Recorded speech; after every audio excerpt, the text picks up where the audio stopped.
and Kamladi.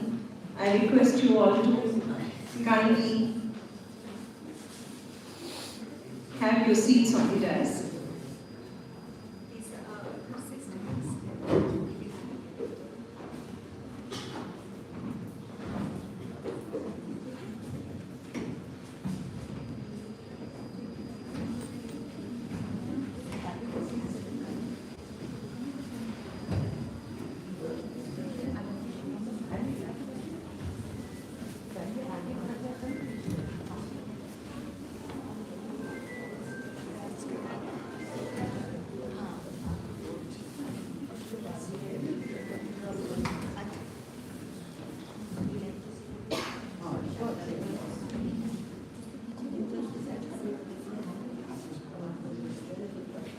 Thank you, guests. I now request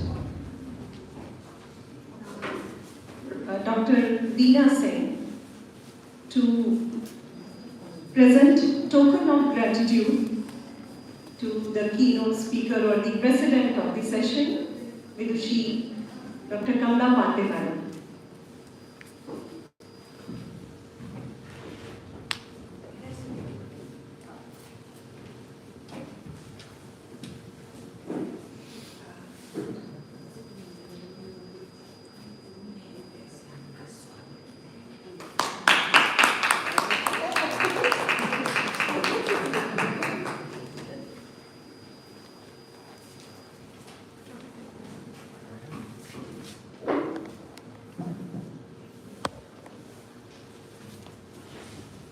I request Dr. Indrajit Mishra sir to please felicitate Professor A. Gangatharan sir.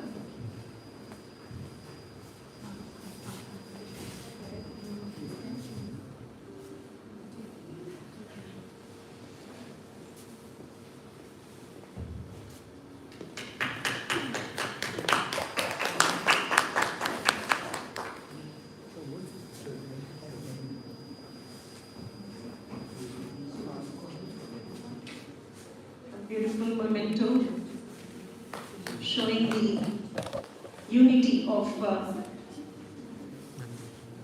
male and female powers. I may now request Professor Niharika Lal to present our gratitude to Professor Anil Tripathi.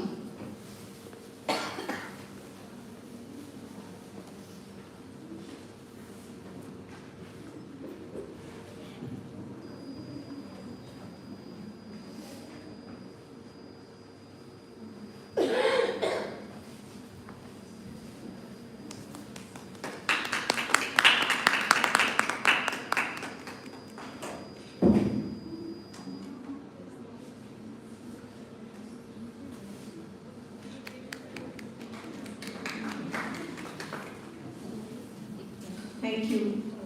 Thank you, teachers. Myth या मिथक मानव जिज्ञासाओं के शमन का पहला सांस्कृतिक प्रयास है। विज्ञान के जवाब से पहले ही जिस व्याख्या ने सर्ग, प्रतिसर्ग, अंधकार प्रकाश के द्वंद्व और वीरों के यशगान को पीढ़ियों के स्मृति चेतना पर अंकित कर दिया, वही प्रस्थापनाएं वैज्ञानिक युग में मिथक से मिथ्या बनकर हाशिए का ज्ञान होकर रह गई। इतिहास, मिथक, कथा, कहानियां, आख्यान, गाथाएं, नाराशंसियां ये ऐसे विषय हैं जिनसे किसी सांस्कृतिक समुदाय की पहचान बनती है। इनका क्षेत्र धर्म और साक्ष्य मन है। भारतीय प्रमाण परंपरा में पंचेंद्रियों के साथ मनस को भी साक्ष्य का आधार कहा गया है और इसी कारण मिथकों को मिथ्या कहकर अप्रामाणिक मानना भ्रमपूर्ण, दोषपूर्ण ही नहीं, अज्ञानतापूर्ण है। वसंत कन्या महाविद्यालय द्वारा आयोजित ये संगोष्ठी मिथकों की सांस्कृतिक व्याप्ति, वैज्ञानिक ऐतिहासिकता और ऐतिहासिक विकास क्रम को विमर्श के पटल पर रखने का सामर्थ्यपूर्ण प्रयास है। इस सत्र की चर्चा में मैं अब आमंत्रित करना चाहूँगी प्रोफेसर अनंत त्रिपाठी सर को। उसके पहले कुछ कहना चाहूँगी वसंत कन्या महाविद्यालय के लिए। वसंत कन्या महाविद्यालय is a part of Indian section of Theosophical Society whose proclamation is loud and echoing, Satya Nasti Parvo Dharma. There is no greater religion than truth. Truth that binds together all the differences and stays indivisible of individual experiences, very much like how scientific inquiries do by placing highest value on the uncompromised absolute knowledge and a capacity to unite humanity beyond differences of all sorts. It's interesting how Madame Blavatsky, the Ukrainian mystic and founder of the Theosophical Society, chose this as motto for her organization. Apart from the fact that on her visit to Banaras in 1878, she got impressed by the Banaras royal emblem having this shlok from Mahabharata written on it. It was largely the impact of Indian knowledge tradition and Indian way of accepting life as exhibited in assimilation of extremes and opposites that pacified her anxiety of finding an acute truth, as categorical as science and as indicative as religion. Such is the power of Indian culture. It is all-encompassing and allows pure scientific inquiries to breathe inside deepest metaphysical discourses. So to know more about the mythical past of a spirited country, mostly regarded as spiritual only, I take the privilege to invite Professor Tripathi, spirited academician from IIT BHU. So please come and deliver your address.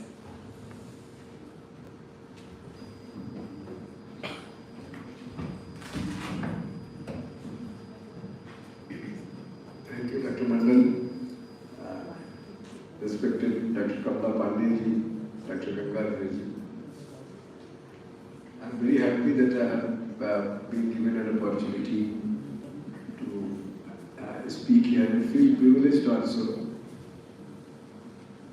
in the sense that I come from a discipline which is normally considered to be far away from subjects of humanities. When we were traveling from BHU, Dr. Gangadhar ji explained a few things regarding what he is interested in and inquired about what are my interests. So traditionally, having been born in a family where people from humanities dominate the family, only a few are in engineering. At my level, and in the next generation, obviously, we have more engineers than people in humanities. So that is how the society also has been changing. There are two things that people study. Either we study objects or we study processes. We want to know more and more about things around us. Be it at macro level, we may be interested in knowing about the solar system, sun, moon, the objects that we find in nature, trees, rivers, etc.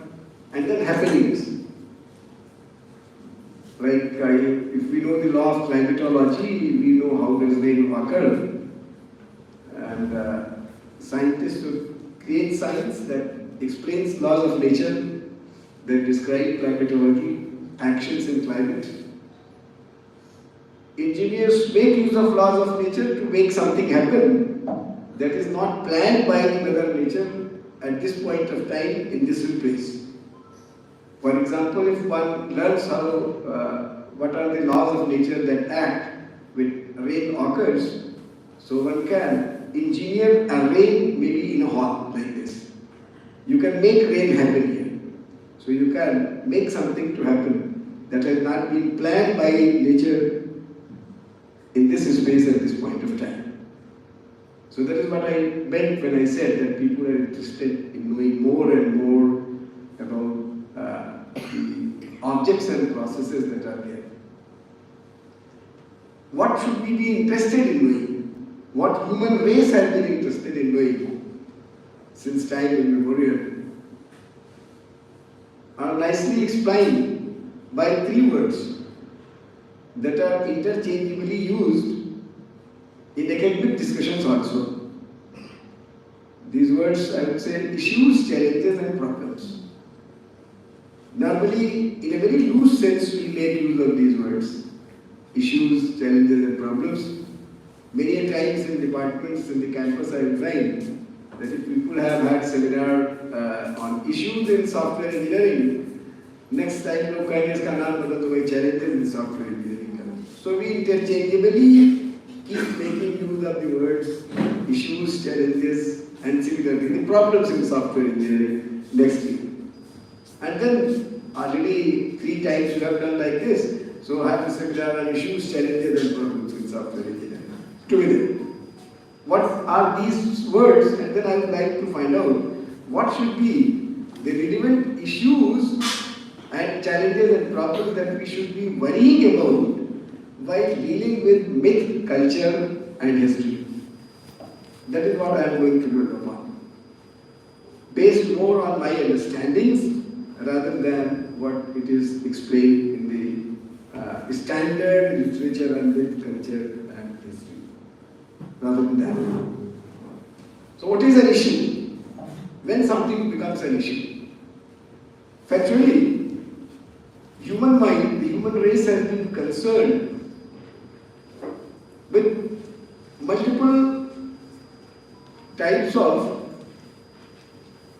understandings, and these understandings emanate from the concerns that the human does have with respect to the nature.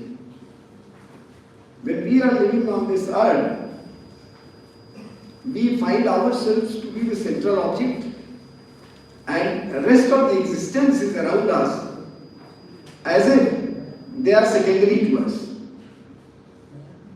The whole nature, the whole solar system, everything as if all other things are subservient to us and we are the main people. So we have to analyze, think and study everything from the point of view of concerns of myself. There will be another type of study that will be emanating coming out when people start thinking that how say, let us say, mountains require this whole world to grow. How the rivers require the whole world to grow. So if it is not man-centric, human-centric thing is, then the studies will also be different. But normally when we talk about concerns, we are talking about concerns related to humans. We have got our concerns like we need resources to feed ourselves, to have well-being, good well-being, etc., etc. That is why human race has been trying to create many solutions to different problems. And that is how engineering came into existence. Science discovered the laws of nature and existence, and engineers made use of those laws of nature. Engineers, not necessarily only mechanical engineers or electrical engineers or computer science engineers. Those who make a society, they also are engineers. Those who engineer a society, create a new society, they are also engineers. So they make use of some laws of nature, of some domain, that is the domain of the knowledge. Concerns are important, like I will give a small example so that the word concern becomes understandable and where how a concern can become an issue. That is an important point to be got. Just let us look at education of a child. It is a concern of parents, it is a concern of obviously teachers and technicians, and concern of society and concern of government also. Such concerns that are concerns of most of the people, society, government, everybody, they become important concerns. But there can be some smaller concerns also. Like when we design a machine, we say there are concerns of maintenance engineers who would later be maintaining the system. Those engineers who are developing the system, they have to worry about the concerns of the maintenance people, operation people, who would factually be interacting more with the system that is going to be designed now, but used for many years. So those who are designing, they have to think about the functionality to be delivered, but apart from the functionality to be delivered, they have to worry about the concerns of the operation and maintenance engineers also. So that is what is the understanding of a concern here. So similarly, education of a child, we all are concerned, so we all have concern teaching education of children. It remains a concern. When does it become a challenge? Or when does it become an issue? Or what are the things that make challenge because of which a concern may become an issue? For example, suppose some friend of mine visits my place in the campus and wants to pay a visit to a Vishwanath temple. A Vishwanath temple. Anyone. So I will say it is no concern. It's not a matter of concern. It is no issue. Because there is a temple nearby. Just coming out from my department, there is a temple there. But if visitor says that I have to pay a visit to the main Kashi Vishwanath temple in the city, then it becomes an issue. Why does it become an issue? Whenever there is a concern, and for addressing the concern, one has to deal with the associated constraints and difficulties, then a concern becomes an issue. And factually, these constraints and difficulties make the challenges. For example, education of children becomes, this concern becomes an issue because there are a good number of challenges that are associated with it. Whether we have sufficiently good trained human resource to become teacher. Whether human resource is a challenge. Do we have people, constraint or difficulty? Or do we have sufficient financial resources to establish a school? This is another difficulty. The third difficulty would be whether parents of children would be interested in sending their wards to schools. What may happen that in some jungle area, children may be participating in earning livelihood along with the parents. Because of that, they may not be going to school. So you see, the concern of education of children becomes an issue because there are associated difficulties and constraints that make the challenges. So whenever there is a concern, there is a possibility of having an issue. Then what these problems are? What are the things that are called as problems? Issues and challenges we have identified. What are problems? When we identify in crystal clear manner certain doables that we want to do, we want to make happen, we want to create something, then we come across multiple problems. As I said, that it is a difficulty or there is a constraint that parents may not be interested in sending their wards to schools because the children are participating in earning livelihood of the family. The child will also not get food if the child does not participate with the parents in earning the livelihood. Then we identify a small problem, and that problem is the child itself would not get food. And you see, the solution is midday meal. Midday meal, the country took so many years to identify just because we were not addressing the issue properly. identifying difficulties and constraints that may be challenged, we were unable to find the problem also. Many a times, when we do not identify issues, challenges and problems properly, the study itself keeps ignoring the important concerns that need to be addressed. There was similar problem also, that dropout rate of girls in schools. For a long time, people never knew that girls' dropout rate is high because toilets are not there in the school.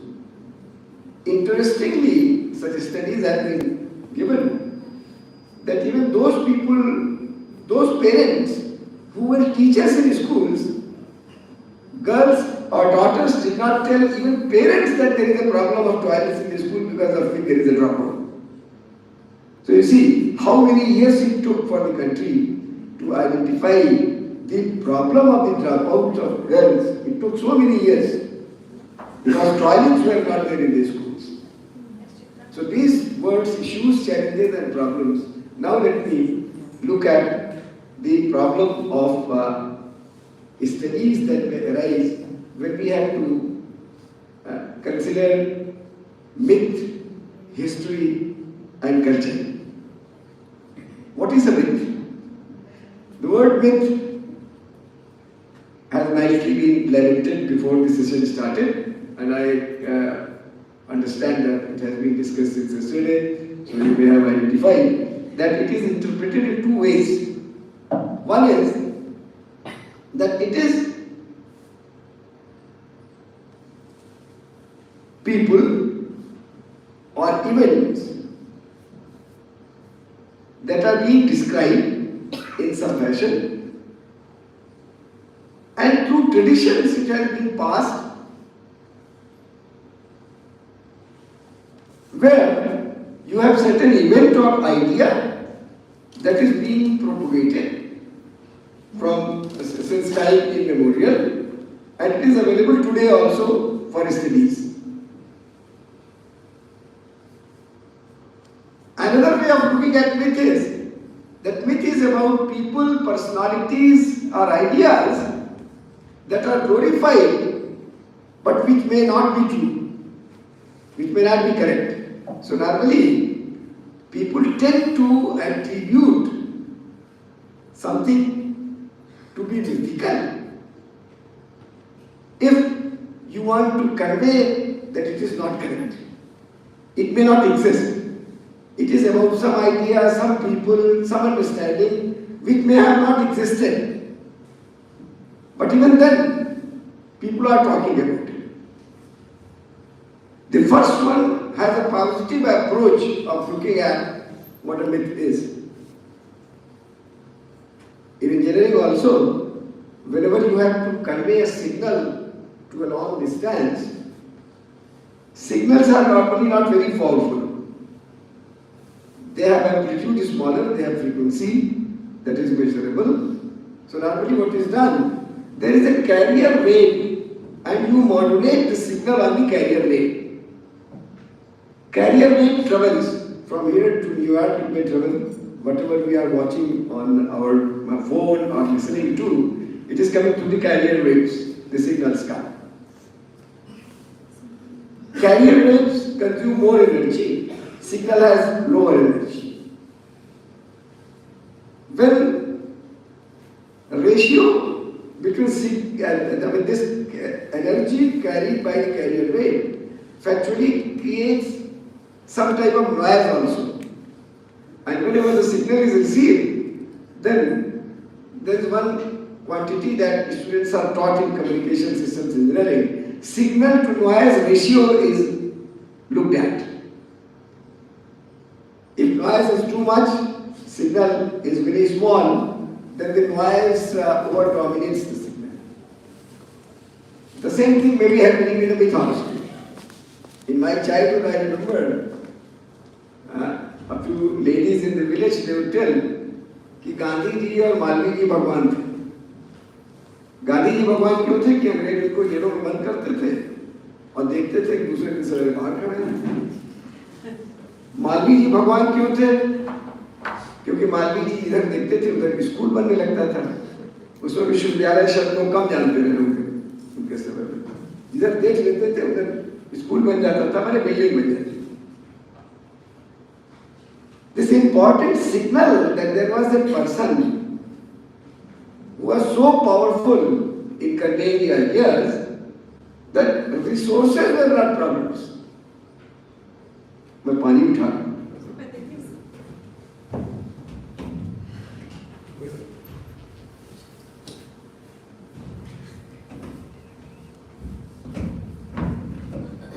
That resources were not problems.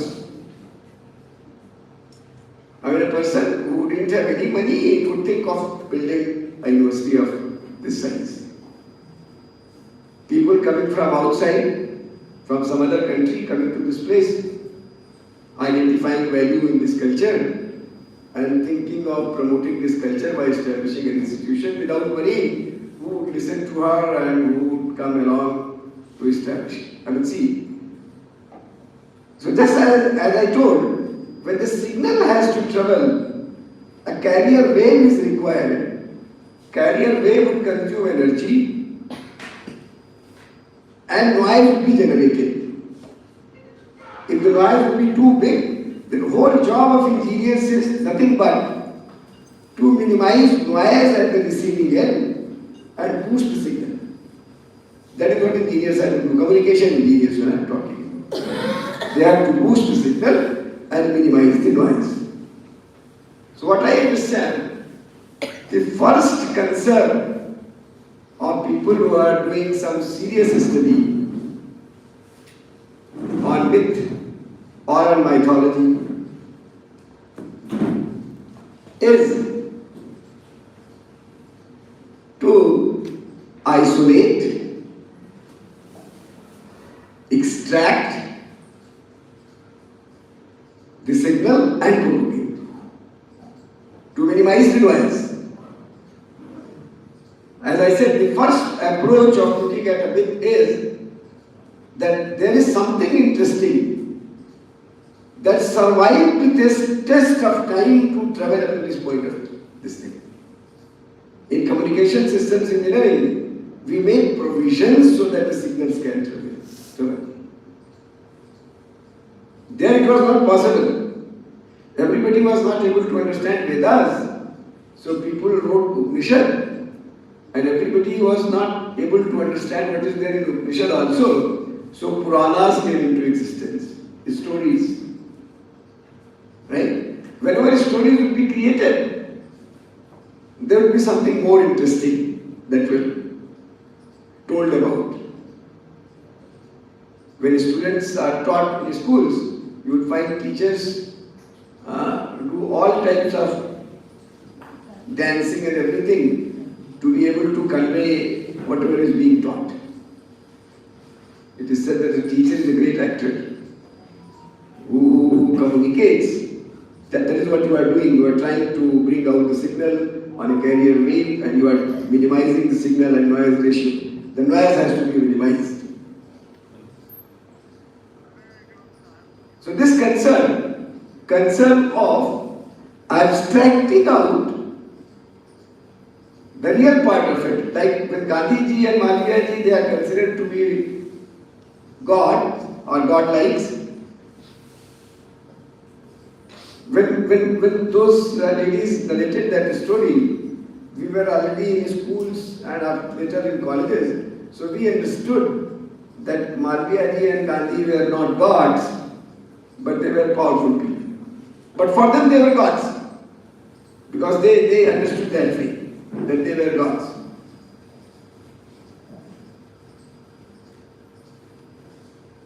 Mythology describes similar types of things, but related to some religion, related to dharma and other things. Obviously, the great seers and people of wisdom would be interested in differentiating between religion and dharma.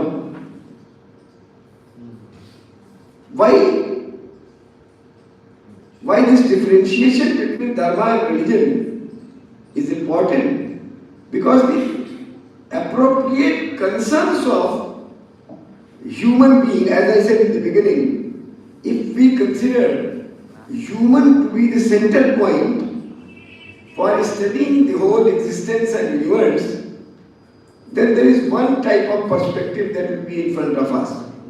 And we may tend to generate more and more objects of pleasure, we may tend to generate more and more facilities for ourselves, because we are considering from the point of view of the human being, then all the concerns should be generating from this place. If I study from the point of view of nature, objects of the nature, processes of the nature, then different types of concerns should be emanating for study. A very small fact that may bring out the physical and logical separation between the human-centric approaches and comprehensive approaches that are there in studies because of consideration of other creatures in the existence that may be important can be given from the following understanding.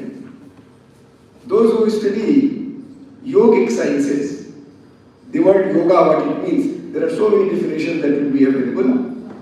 But there is an important way of looking at what yoga is, that if someone has to understand me, and someone attempts to understand the whole world without me, understanding the world existing, the existence without me, the complete understanding would not be there.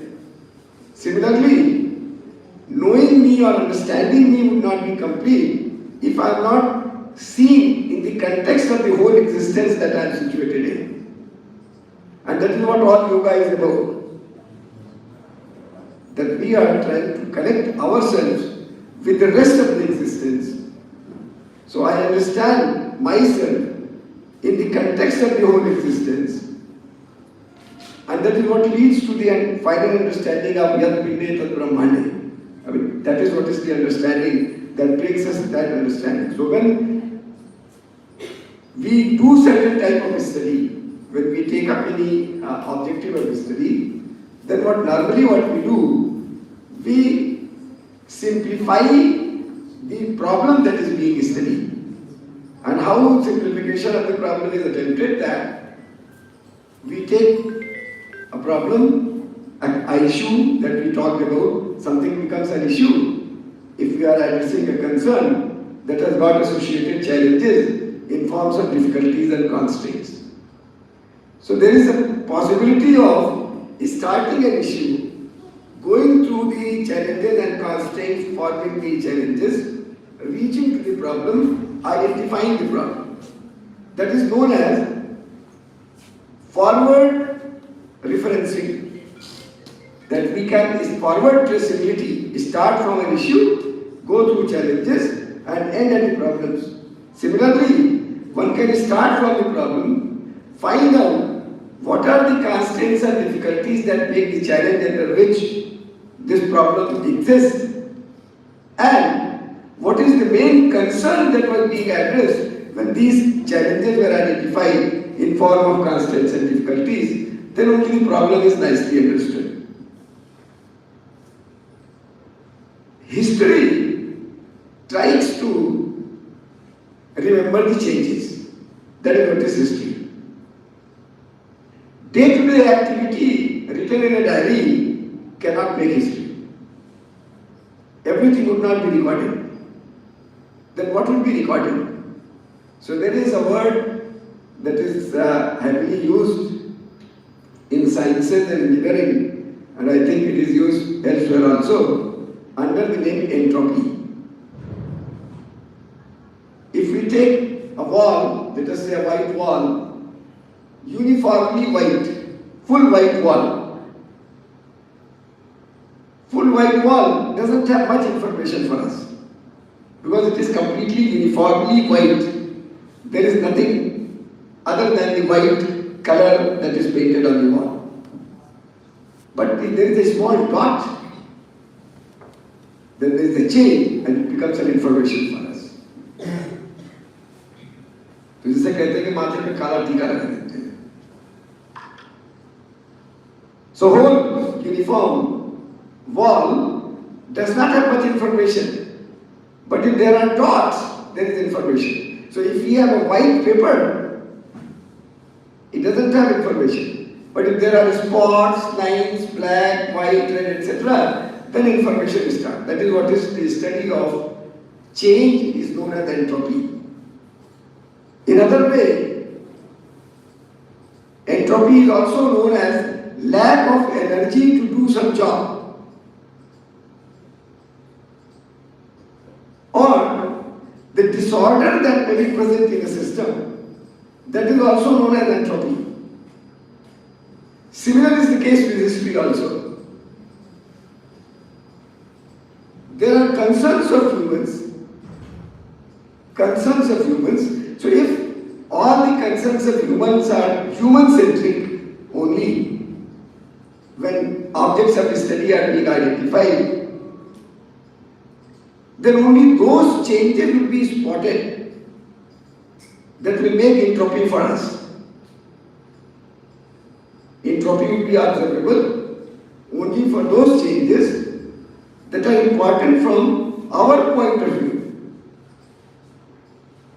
Something that is important from others' point of view, those changes will not be identified. The basic point that I am bringing forward is kings got something for them written that becomes part of history.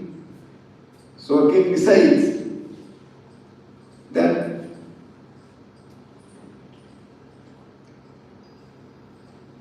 all the good deeds done by me be recorded as part of history. And then we know Akbar was Mahan. So history records the changes. Myths are carrying. So you see, at times myths may have more powerful messages than the history. Myths may have more powerful messages than the history itself. Why?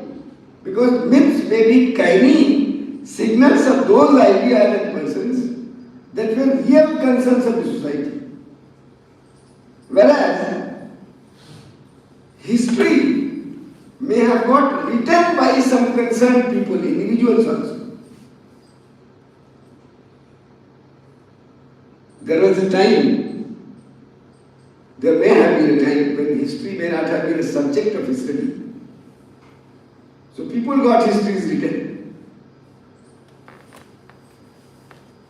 for themselves. Some interested lot may have been who created history. There can be political movements that will get history recorded as they want. There may be people who may get history created as they want.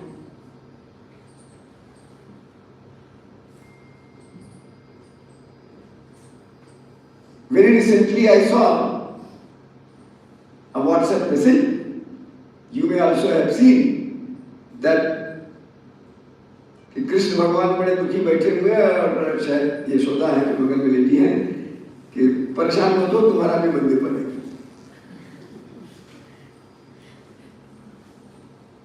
I came across it very recently, so it is very interesting to see.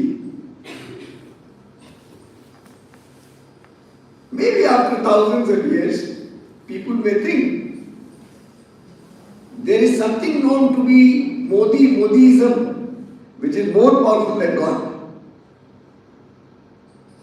Because gods required some such persona to come into existence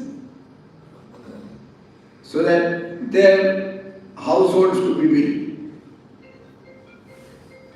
Who gets it propagated, that is more important. My grandson is small. When he started learning how to speak, one day he saw a monkey and said, "Hello, I am Advait, what is your name?" He thought monkey would also respond. Monkey also must be knowing how to talk. So there is an element, what I am saying, that these are the important concerns that must be noted. Writing off mythology over history may be possible. Why? Because history is trying to abstract out from the recording of facts what happened. But no description of fact is devoid of certain type of ideology or understanding or certain types of crusades that may be taken during that time.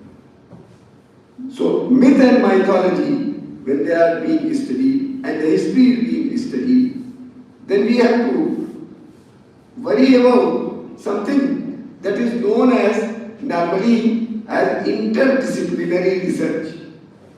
There are three types of researches that are interestingly carried out. One is known as research in a discipline. Suppose you are doing history, so you carry out all researches related in the context of history. You establish all the concerns, you talk about all the issues related to history and carry out research.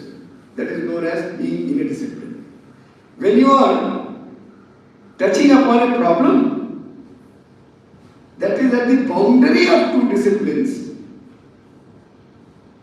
you say interdisciplinary it is, between two disciplines.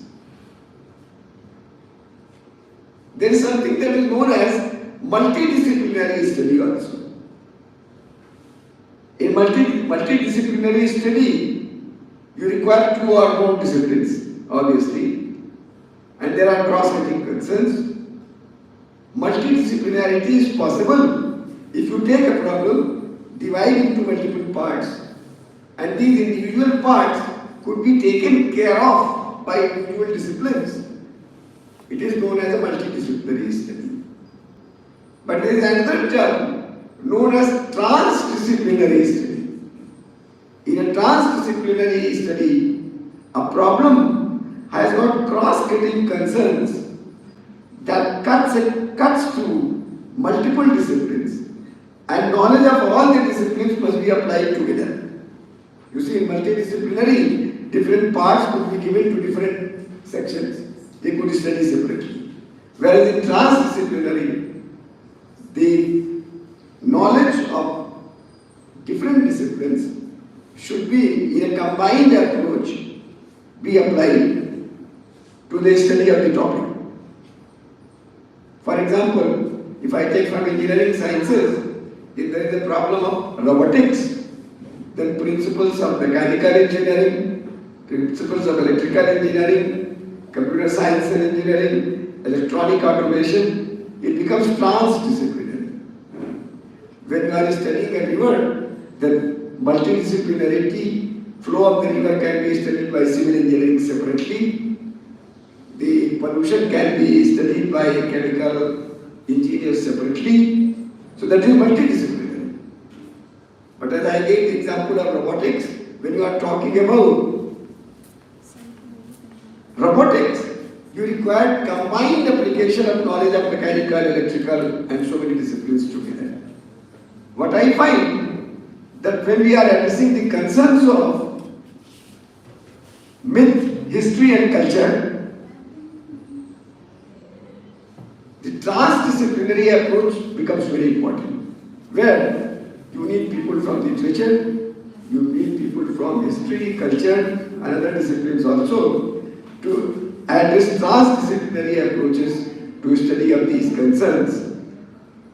Becomes culture. Obviously, when we talk about culture, then we are talking about traditions, folklores, religion, everything brought together. Then you talk about culture also. And that is why, you see, it has got so much intricate relationship with history, that there is an interesting word known as a cult. You see, culture is a great word, if you see that way. But cult has got a negative connotation.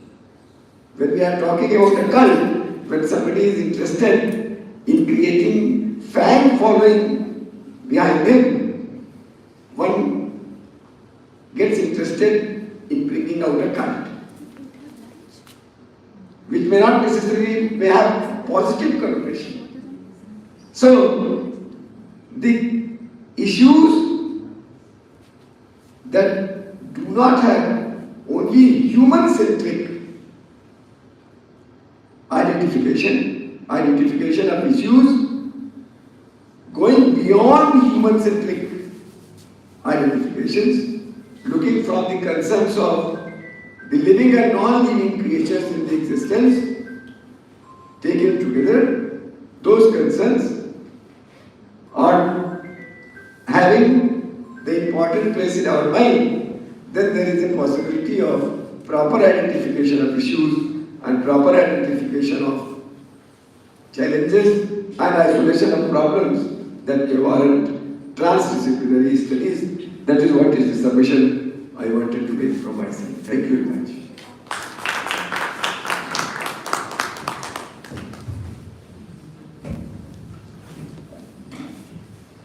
Thank you so much, sir.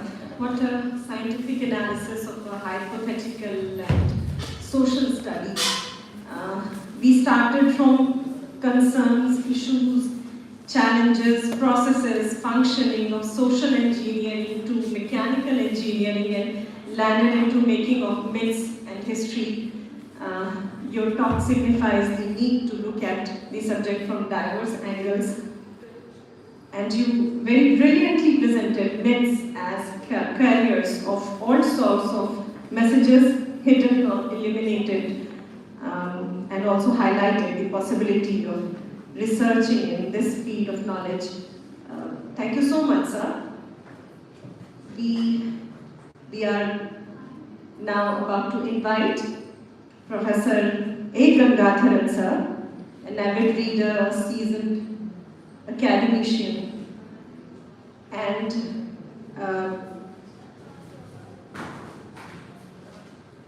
the area of expertise of Professor Gangadharan includes history of ideas, and he specializes into the intellectual history and mission studies. Sir has published many papers and many books to his credit.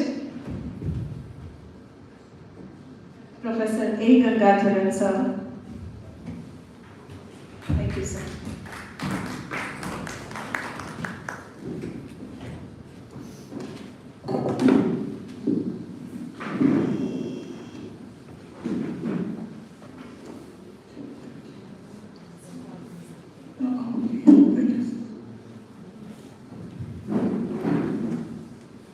Very good afternoon to all of you. सर्वप्रथम मैं organisers को धन्यवाद देना चाहता हूँ और आभार व्यक्त करता हूँ और मेरे लिए मौका मिला यहाँ पर आप लोगों के सामने कुछ विषय पर विचार रखने का। लेकिन एक छोटा सा शिकायत भी है, जिस समय हमको दिया गया है वो काफ़ी चैलेंजिंग टाइम है। मेरा टॉपिक काफ़ी आसान है, लेकिन इसी आइडिया को कन्वे करने के लिए समय दिया है वो ऑडियंस भी एक तरीका में भूखे में है, दूसरी तरीका में ठंड में कांप रहे हैं, और इसी बीच में ये थोड़ा कठिन सवाल को जवाब देने के लिए प्रयास करूंगा। एक तरीका में ये जटिल है, लेकिन फिर भी academics is all about what we try to do it, isn't it? So इसीलिए कोशिश करता हूँ और मौका के लिए विशेष रूप से DKM एस्टैब्लिशमेंट का बहुत बहुत धन्यवाद। और मैं प्रयास करूंगा मेरे विचार mainly for the students or researchers who are interested in working on this particular topic. That is, my talk is about interface between myth and history via cultural expression. So I would like to take up issues in more a simpler form because of the time as well as the access that we have with the resources that we are talking about it. Perhaps I start with an idea. So the simple basic idea that I may start with this Einstein's famous statement. Religion without science is blind, and science without religion is lame. मतलब मैं कहने का मतलब को बोलने का मेरे argument का सबसे बड़ी मकसद है मिथ और हिस्ट्री दोनों को डील करने में आप आंख बंद करके नहीं कर सकते हैं और आंख खुलने से आप सब कुछ सही ढंग से देख भी नहीं सकते हैं. So we have to recognize our limitations as well as our extraordinary advantages that we have, and that is how we are trying to now look at this three-dimensional topic that we have: myth, culture, and history. Perhaps if I start addressing each might require some 30 minutes. Certainly, I will not be permitted. I understand. So इसीलिए काफी अल्प समय में कितना संक्षेप में खास करके जो हमारे टॉपिक से संबंधित विचार है उसको संक्षेप में विचार करना चाहता हूँ और उसके लिए कुछ चीजों का आउटलाइन के रूप से बोलने से कम पूरा दिन सुनने के बाद क्या बोलते हैं जैसे रामायण चरित्र का आजकल कथा कालक्षेप के रूप से हो रहा है, सुनने के बाद उसी में किसी के साथ किसी का रिलेशन क्या है पूछने में लोगों को दिक्कत होता है. So means what I'm trying to say is that we may talk long, perhaps we may miss the basic part. So इसीलिए मैं basic से शुरू करना चाहता हूँ. So when we talk of mythology, क्या है myth है, कैसे myth बनाया, इसके बारे में बताने से myth का concern क्या है? What is the main focus of mythology? और myth का क्या विशेषता है? Myth stands for truth. Okay. और जब हिस्ट्री के बारे में बात करें, हिस्ट्री का evidence matters, that is facts. So the simple बात है, truth and fact very often हम यूज करते हैं, लेकिन दोनों का सवाल है थोड़ी अलग रूप से हम लोग देखना है. So now the question comes, how to make a distinction between truth and fact. Fact can be established and demonstrated. Truth can be felt and experienced. मतलब क्या मैं बताने का कोशिश कर रहा हूँ, थोड़ा सा समझाने का प्रयास करता हूँ. और अगर आप देखें हैं, जैसे मंदिर के बारे में बात करें, कल हम लोग काफी इस विषय पर चर्चा किए हैं. मंदिर कहाँ पे बनाना है, उसके लिए क्या सबूत है, उस सबूत के अनुसार कोर्ट ने अनुमति दिया गया, जिसके कारण से कल मंदिर बना गया. So it becomes a sort of a historical fact. But the question is, इसी मंदिर बनाने का क्या आवश्यक है? ये सवाल के लिए कोई हिस्ट्री आपको जवाब नहीं दे सकता है. इसके लिए आपकी आस्था और आपकी विश्वास, आपकी समाज का संस्कृति का जो विकास है, जो आपकी धरोहर, जो विरासत है, उसका अलौकिक ताकत है. और उसी के कारण से it is not because of history that Ram Mandir was established, it's because of the belief of the people. So that is how myth functions. In one particular point that we see how myth plays a role, another place how history becomes a complementary to it. Okay, so that is how we understand the interplay between myth and historical background. I think so. This is the setting on which I think I will try to throw some light on these aspects so that it may make sense to our overall analysis. See, one important aspect that we need to also understand: myth, culture, and history are actually derived or emanated from the very human memory. So whatever we may call it, when we call the mythological idea, so when we say about a mythic story, that also has to necessarily evolve from human memory that is being committed to oral rendition. Oral rendition से बाद में वो लिखित रूप से आता है, isn't it? Same as the way हम लोग इतिहास को भी देखते हैं. History was also seen as a part of memory. That is one of the reasons in the 6th century BC, in Greece, there was a deep debate about this aspect.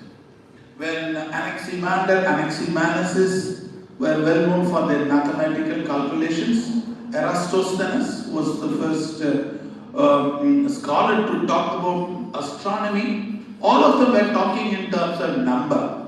Number as the base for all knowledge creation. That is the time Herodotus, the famous historian, who comes to talk about it. See, when we talk of numbers, there is a sense of what we believe and practice can also be inquired through. That is to say, inquiry. In fact, the term history means, originally in Greek, what is called inquiry. गवेषणात्मक रूप से इतिहास को बनाते हैं.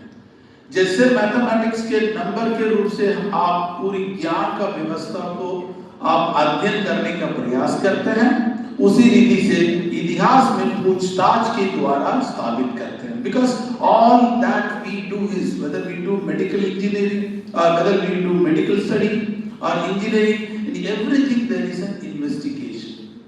गवेषणा, पूछताछ करने से उसका ज्ञान का विकास को आप माप सकते हैं, मूल्यांकन कर सकते हैं, और वही बात है हम लोग करते हैं. So that means what I'm trying to say is that the debate about myth and history has started some 2500 years back. ये है हम लोग को देखते हैं, और इसीलिए particularly इसका background को थोड़ा सा जानना जरूरी है. And the idea of myth also was there from the very early period. Perhaps we know much, in fact, much more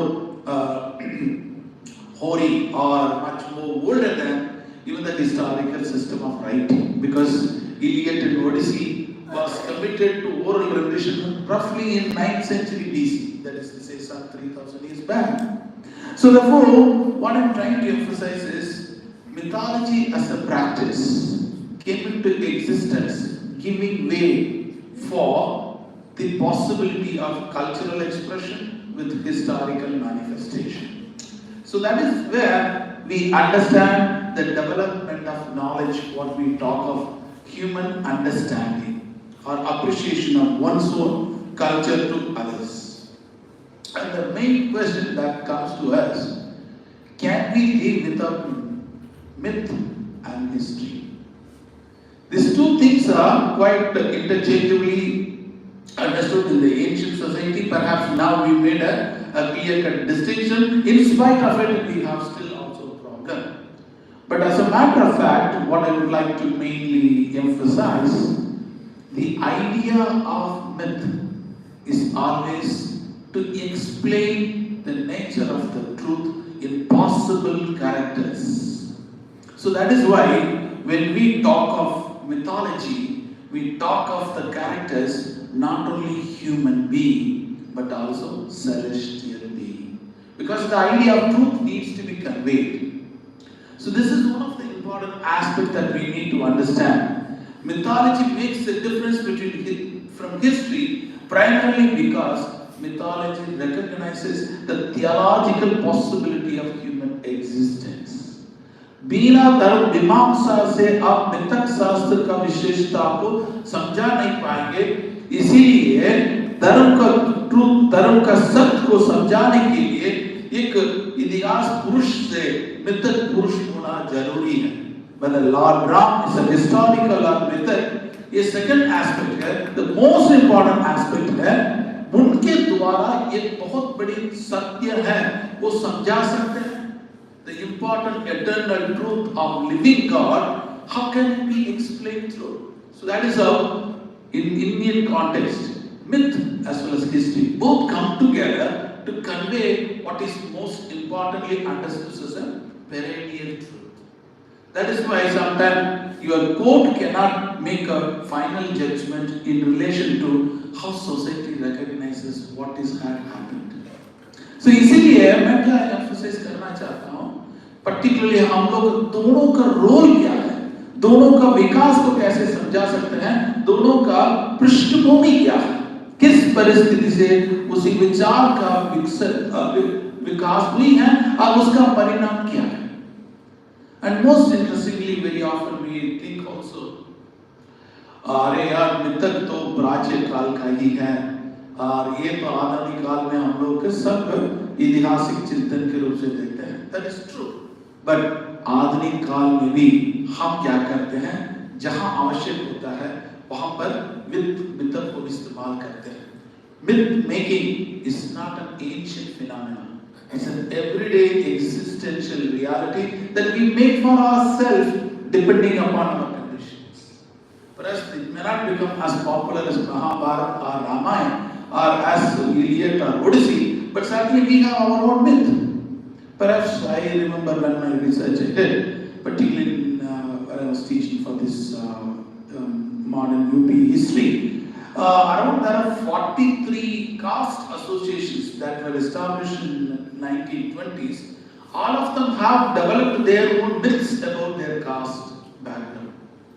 जैसे भूमियार से और कैस से सबका अपना अपना कास्ट इतिहास का लेखक है और वो एक तरीका में अपनी जाति का उत्पन्न से उसके विकास से उसका समकालीन परिस्थिति तक एक मिथक के रूप से स्थापित करने का कोशिश किया. Perhaps if you Google it, you will get enough information on this. मतलब मैं क्या बताने का कोशिश करता हूँ, myth making is a natural human endeavor to exercise own intelligence. Or rather we give to flight to our imagination to pile up our own conjectures upon conjecture to create our own cloud lands. And that is a human natural tendency because that we want to convey something what we want to, the society may not perhaps understood enough. मतलब है जो हम समझाना चाहते हैं उसको सही ढंग से बता नहीं पा रहे जिसके कारण से एक मिथक के रूप से समझाना आवश्यक होता है. In fact, if you look at Santi Paravan, Mahabharata, the most important aspect that it tells what is most important human embodiment of truth that needs to be explained in a display of a great war. So that is why when we look into the myth और जब हम लोग myth को देखते हैं उसका background का उसका context को जानना जरूरी है. Perhaps in that way I think so Joseph Campbell is a well-known scholar on mythology. I'm sure if you study on mythology without him you can't start your study. Who talks about the nature of myth into three different dimensions.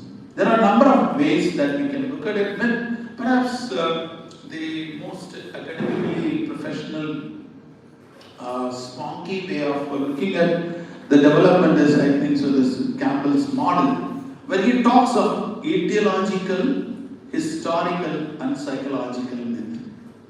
So each myth has its own purpose in terms of conveying as well as delivering certain ideas so that it can be inculcated into the society, not only for the society for today and for posterity to come. So that is how we see a lot of Indian traditions. जैसे हम लोग देखते हैं आज्ञान से, नरशंसी से, वंशानुचरित्र से और पौराणिक परंपरा से और मिथक से हमारे वैदिक ट्रेडिशन से भी बहुत कुछ इस तरह विचार को हम लोग देखे हैं. Means what I'm trying to emphasize this. Myths plays an important role in conveying the essence of human ideas or the eternal truth what we consider as existential necessities. So etiological as a शब्द जैसे शब्द एटिया आप लोग जानते हैं. Etiological means pathos, means like a pathology. जैसे अगर आप डॉक्टर के पास जाते हैं, first of all, before diagnosing disease, he conducts a pathological test so that to study the causes. Same as the way. So the origin or the beginning, the etiological causes, the etiological perspective of myth naturally help us to understand what history and science cannot help us. Most important, let's keep in mind, where science and history cannot come to our aid, there myths or mythical study can help us. For an example, the idea of the universe, or the beginning of the universe, or the establishment of this earth. Perhaps we know very well Atrahasis, the famous Mesopotamian Puranic tradition, where the first idea of the creation of the earth has been explained from the deluge. And we know the Pralaya story, जैसे मनु के द्वारा explain किया गया है. And the same idea is there in the Bible. And this is also we see Noah Puxi in Chinese method system also. Means what I'm trying to say is that to explain, to understand the beginning or the cosmological inception of this earth may be explained with the support of what we may call mythological understanding. So therefore, mythology plays an important role to satiate some of our human quest to understand what we may not be able to otherwise certainly recognize. So this is one of the important aspects that we need to recognize the role of myth in terms of help us to recognize the actual nature of the etiological aspect of human, the whole cosmos and the universal system. Secondly, when we talk about the historical myth, why I call it a historical myth, it cuts across mythology and history. Like for an example, you take Mahabharata. If you take the entire episode of Mahabharata, perhaps it may sound sometimes mythological, sometimes historical, because it is combined with a number of sources.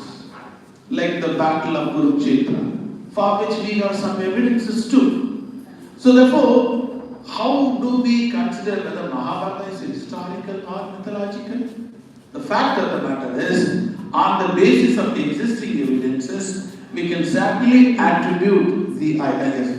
I will certainly try to quickly finish as possible. Okay. So the historical aspect of the myth. So we need to really understand the fact is the Mahabharata actually conveys two important aspects: the eternal truth of human existence and the reality for survival. Simultaneously, we have the evidences that shows there could have been a great battle around that period that we are historically trying to locate. So therefore, Mahabharata now plays an important role in terms of conveying what is most important eternal truth of the ancient society, which is meant for all time to come to humanity. That's most important. That's one of the reasons why, in fact, Mahabharata and Ramayana stands out to be different epics of mythical standard with historical perspective, because it conveys the idea that has a direct relevance to human existence, at the same time being supported to a certain extent with the available empirical evidences. But the same aspect that we need to also understand, like Indian mythological studies have not attracted great deal of academic research, primarily because it has been studied largely within the religious domain. Perhaps if you look at the whole Roman or Greek mythologies that have been studied extensively as an Occidental culture and secularized to a certain extent, that all those gods and goddesses have been only seen as concocted notions of religious ideas. Whereas Indian context, we could see the same Indian epic ideas have not just been seen as a mythical expression. It's a living expression as a matter of philosophical concern with the epistemological expression. That's the most important aspect. In fact, it takes a lot of time to explain, therefore I leave it. Next, the point, psychological aspect of mythology. Mythology also helps us to understand and appreciate the psychological possibility of human nature to reconcile with the reality of life. For which I think so, the Gilgamesh, the Mesopotamian Puranic tradition, or the epic, which is famous. Perhaps I say that little.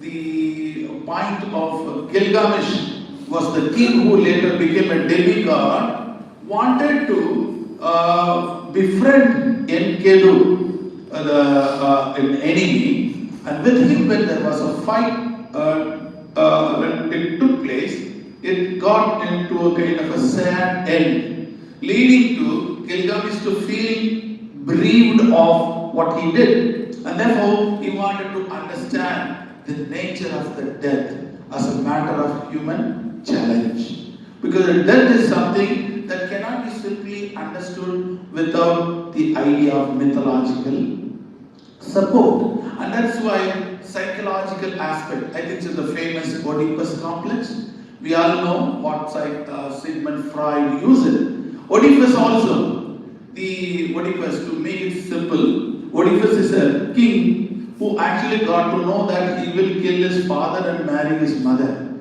for which he wanted to try to escape. But at the end of the day, he couldn't do neither of that, and finally ended up killing his father and marrying his mother.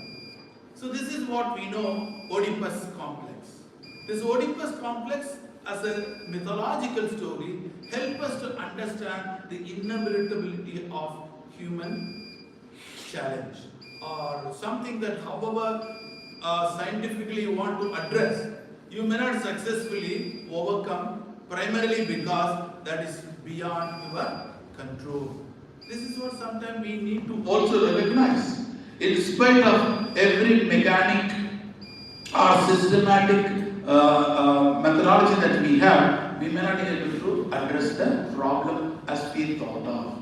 Lastly, that I may try to one left so that organizers get relief of sign. So what I would like to mainly emphasize is that it is important that the myth and history works together in creating a kind of a space where ideas can be expressed.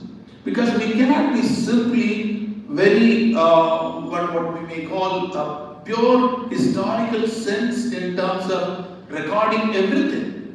There are ideas that gets over the period conveyed through what we may call just or build gossips.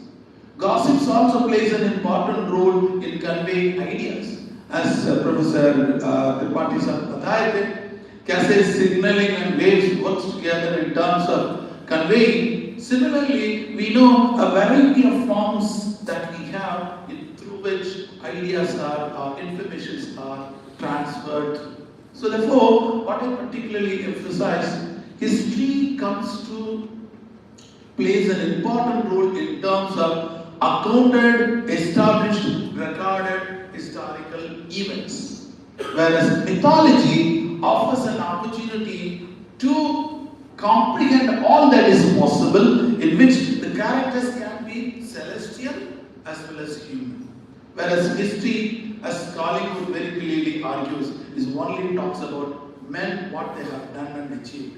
मानव क्रियाकलापन का ही अध्ययन है इतिहास, लेकिन मिथक है मानव समाज से जुड़ा हुआ सारी समस्या को समझाने का एक अध्ययन है. So this both of them are in a way evolved over the period, and both of them still continue to operate in different dimensions in our life today. So that's why we cannot simply dismiss this because of this. That is to say, mythology may not have a space in the age of scientific inquiry. Certainly, mythology has its own place even today with its own scientific temperament.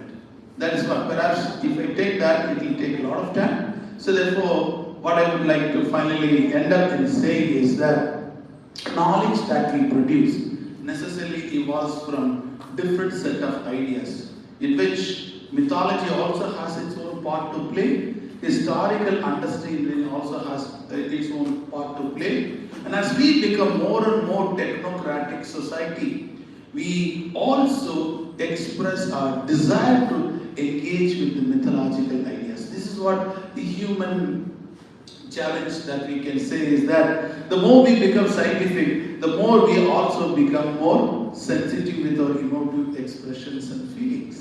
And that is what I think so we can express through from myth to history by attributing or giving space for the manifestation of cultural practice. Perhaps I may not have time to talk about cultural practice. With this ideas, I think so let me conclude. Thank you for listening, and especially thank you for the organizers.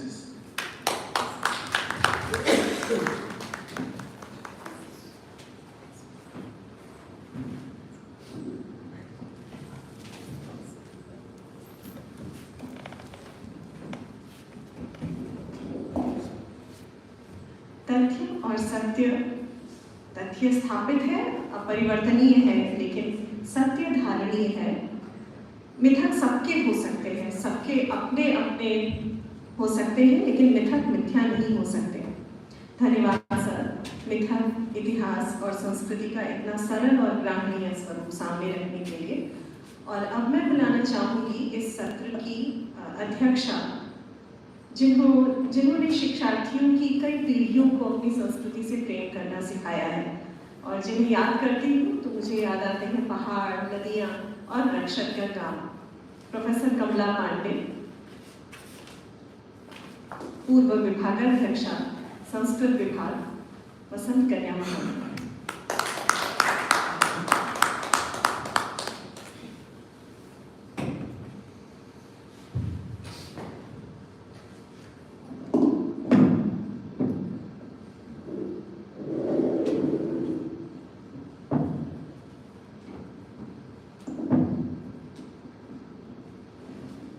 दो धाराओं के विद्वानों ने myth, history and culture पर बहुत विस्तार से अपनी दृष्टि डाली है।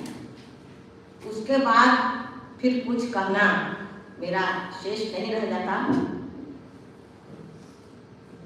आदरणीय प्रोफेसर अनिल कुमार त्रिपाठी जी ने एक वैज्ञानिक अवधारणा को सामने रखते हुए समस्त सामाजिक और चुनौतियों को, समस्याओं और चुनौतियों को बताते हुए मिथ और हिस्ट्री को परिभाषित किया। आपकी एक बात बहुत अच्छी थी कि जो अध्ययन है विद्यार्थियों का, उसको इंटरडिसिप्लिनरी होना चाहिए। तभी ऐसी जो संगोष्ठियाँ हैं जो इस तरह की ICSSR, ICSSR, ICSSR ये सेमिनार्स कराते हैं, उसमें बहुत तरह से अध्ययन हो सकता है और सार्थक पहल हो सकती है। आदरणीय प्रोफेसर गंगाधर जी का जो वक्तव्य था वो तो जैसे लग रहा था महासागर, इतना प्रवाह था उनके वक्तव्य में और इतने विषय थे, उन विषयों को दोहराने का समय ही नहीं है क्योंकि काफी समय हो गया, 2:45 बजने जा रहा है और अध्यक्षता करने का ही दायित्व तो मुझे दिया गया है। मैं अनिल कुमार जी की एक बात को लेकर के मिथ और हिस्ट्री पर थोड़ा सा आलोकपात करना चाहती हूँ। हम लोग के यहाँ एक कवि हुए हैं बाणभट्ट, तो उन्होंने एक बहुत बड़ी कथा, जिसको कि आजकल उपन्यास कह सकते हैं, लिखी कादम्बरी। तो पूर्व भाग उन्होंने लिख दिया तो वो बीमार हो गए।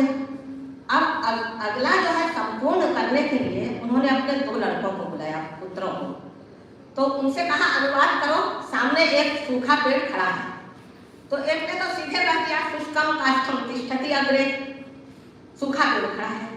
दूसरे ने कहा नीरस तरुणीह विलसति पुरतः, सामने एक ऐसा तरु जो है सुशोभित हो रहा है जो नीरस है।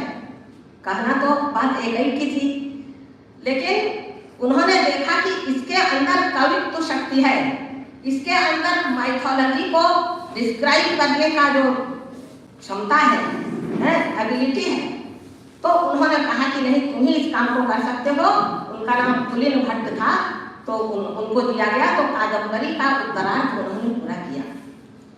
इस परिप्रेक्ष्य में मैं त्रिपाठी जी को उद्धृत करना चाहूंगी। जैसे मदन मोहन मालवीय जी को लोग कहते थे कि ये देवता है।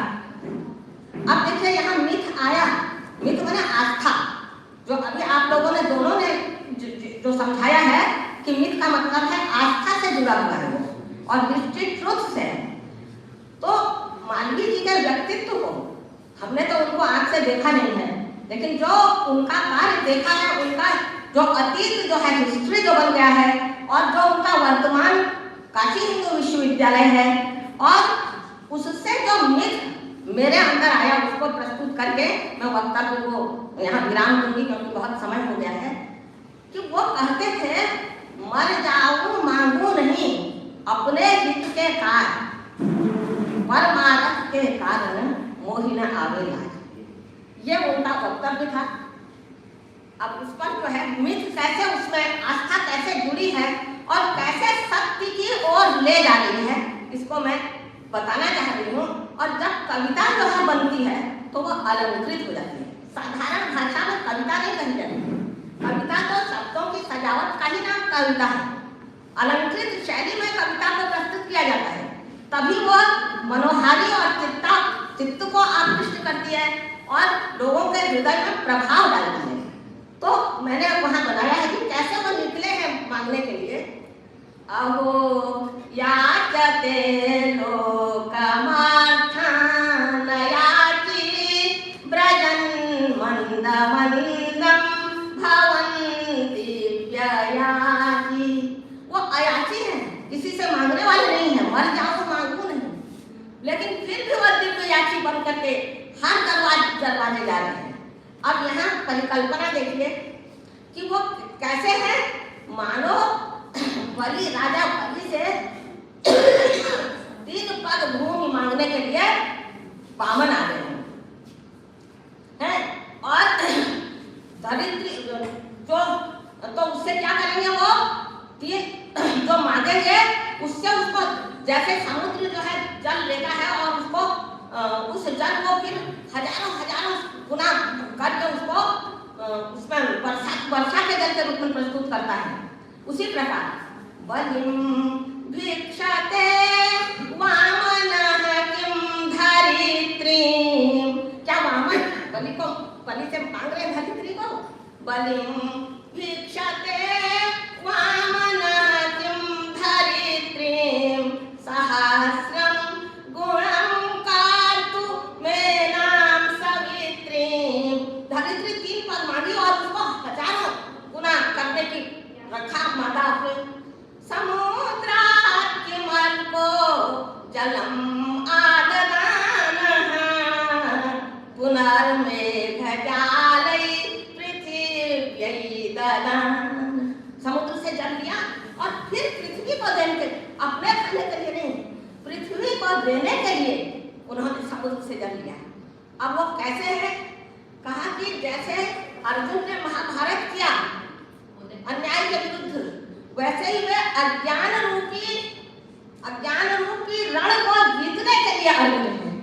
रणम जे तुम अज्ञानजम सव्यसाची अहो याचते लोकमार्थान याची।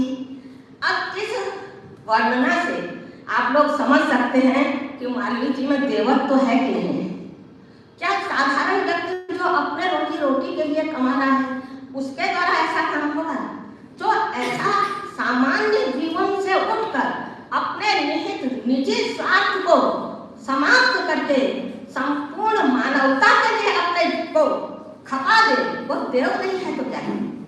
तो ऐसा जो मिथ है, देवत्व का जो मिथ है, ये हिस्ट्री के साथ जुड़ा हुआ है।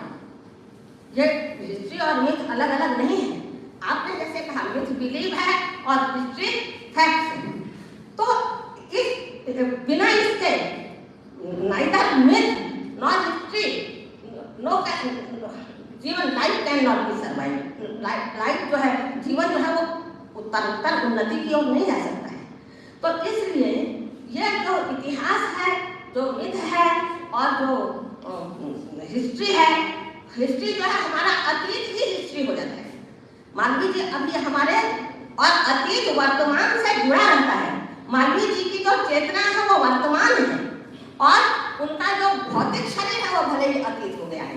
हम लोग उसको हिस्ट्री में खोजते हैं, सब पुस्तकों को ढूंढते हैं, पुस्तकों में उनके बारे में ढूंढते हैं, कब क्या हुआ फैक्ट ढूंढते हैं। और काशी हिंदू विश्वविद्यालय तो सामने ही है उनका कीर्ति स्तंभ। तो इसलिए और इस प्रकार से जब मिथ हिस्ट्री और प्रेजेंट टाइम वर्तमान समय जब एक साथ मिल जाते हैं तो एक बहुत सुंदर संस्कृति का जन्म होता है, जो पीढ़ी दर पीढ़ी युगों युगों तक तो संस्कृति चलती है, वो कभी मरती नहीं। ऐसी भारतीय संस्कृति को नमस्कार है, जो कि प्राचीन भी है, चिर पुरातना है और चिर नवीना है। इस सेमिनार में, इस संगोष्ठी में मैं लगता है सब में बड़ी हूँ और मैं अपने बच्चों को आशीर्वाद देने के लिए केवल एक छोटे से भाव को प्रस्तुत करके अपने वक्तव्य को समाप्त करूंगी। मैं रक्षक गंगा मेरा महाकाव्य है 700 श्लोकों का, जो जिसमें गंगा प्रदूषण के ऊपर आवाज उठी है, और मैं उसको लिखने के लिए गोमुख तक गई थी। तो जब गोमुख में मैं गई और वहाँ ग्लेशियर के एक बड़े कंदरा की तरह छोटे से ऐसे अर्धचंद्राकार छिद्र से श्री गंगा जी निकल रही थी और वो बड़ी तेजी से निकल रही थी और तुरंत उनकी लहरें लय हो रही थी। वहां पर मेरे अंदर भाव आया, उद्गतानुक्षणं नूतनैर्वीचिभिः सा पुराणी नवीना विरामावरा। श्री गंगा जी उद्गत हो रही है, लय हो रही है, फिर उद्गत हो रही है, फिर लय हो रही है। वो चिर पुरातना है और चिर नवीना है। ऐसे ही हमारी महिषी डॉक्टर पेशेंट चिर पुरातना होते हुए भी चिर नवीना, ऐसे बच्चों के रूप में उनकी चेतना प्रवाहित हो रही है और वसंत कन्या महाविद्यालय की ये कीर्ति ध्वजा हमेशा ऐसी ही प्रवाहित रहे और मिथ कल्चर, मिथ हिस्ट्री और सोसाइटी को उठाते हुए इसी प्रकार के सुंदर सुंदर आयोजनों में आप लोगों को बुलाते रहे। इन शब्दों के साथ मैं सबको हृदय से अभिनंदित करते हुए, अभिवंदित करते हुए अपने वाणी को विराम देती हूँ। दूसरी बात कहने आई थी, इन लोगों ने अध्यक्षता के लिए दे दिया और बहुत लंबा हो गया, लेकिन आप दोनों का जो वक्तव्य था वो इतना विचारोत्तेजक था, उससे हम लोग बहुत कुछ जो है बच्चे और प्रेरित होकर के आगे और अपने कदम बढ़ाएंगे। बहुत सुंदर था सर आपका भी, और गंगाधरन जी का तो बहुत ही मैंने प्रवाह था, उनके तो आगाज उसमें तो लग रहा था कि जैसे डूबते ही जाए। मैं आप दोनों को वयोवृद्ध होने के कारण तो आशीर्वाद देती हूँ, ज्ञान वृद्ध होने के कारण नमस्कार।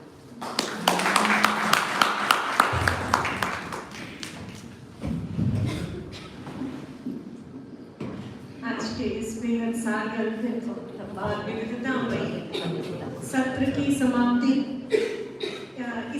इन्हीं वाक्यों के साथ करती हूँ, जैसा कमला दी ने अभी कहा कि मिथक शास्त्र सर्वदा नवीन रहने वाला शास्त्र है, जिसकी निधि हमेशा बढ़ती रहेगी। उसमें प्राचीनता के साथ नवीनता भी है और हमें उसकी ऐतिहासिकता को समाज की श्रेष्ठता के लिए स्वीकार करते रहना होगा। और इसी विश्वास के साथ अब हम सब समापन सत्र की ओर पहुंच रहे हैं और समापन सत्र में आप सबकी सहभागिता चाहूंगी, आप सब उपस्थित रहें। ये सत्र यहाँ पर समाप्त होता है। धन्यवाद ज्ञापन की औपचारिकता भी मेरे हिस्से आई है, तो अपने अतिथि मंडल को हृदय तल से धन्यवाद ज्ञापित करती हूँ। मैं बहुत अयोग्य हूँ इस कार्य के लिए कि आभार व्यक्त कर सकूँ आप जैसे गुणी धनी लोगों का, पर बहुत बहुत धन्यवाद professor Tripathi, professor Gangadharan sir और हमारी अपनी कमला दी, सभा में उपस्थित सभी अध्यापक मंडल, हमारे समागत अतिथि वर्ग, आप सबका हृदय से धन्यवाद। कार्यक्रम में सत्र में रिपोर्टिंग का कार्य ग्रहण करने वाले हमारे रिपोर्टिंग मंडल को धन्यवाद, मीडिया कर्मी को धन्यवाद। और इसके साथ ही ये सत्र यहाँ समाप्त होता है। सबको बहुत बहुत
आइए। अच्छा अच्छा, जो तो मैं सुबह ही कर देता हूँ।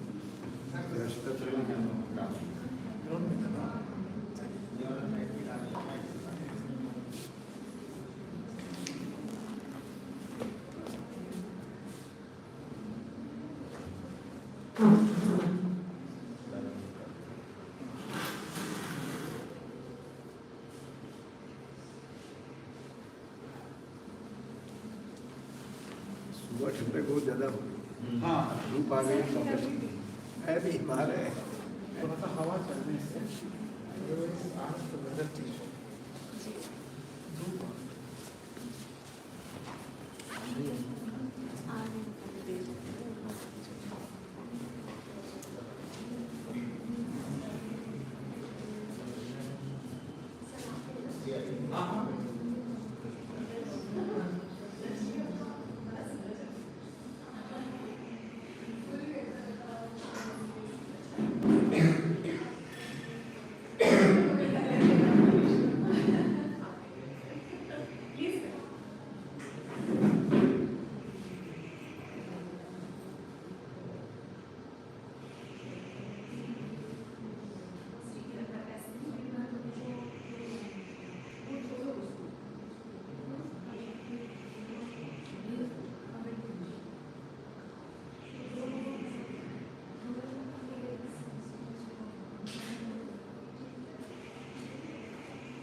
നമുക്ക് സർട്ടിഫിക്കറ്റ് കിട്ടില്ല.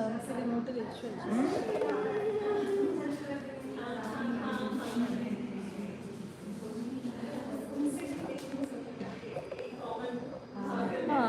അത് കിട്ടൂല ഇതിൽ.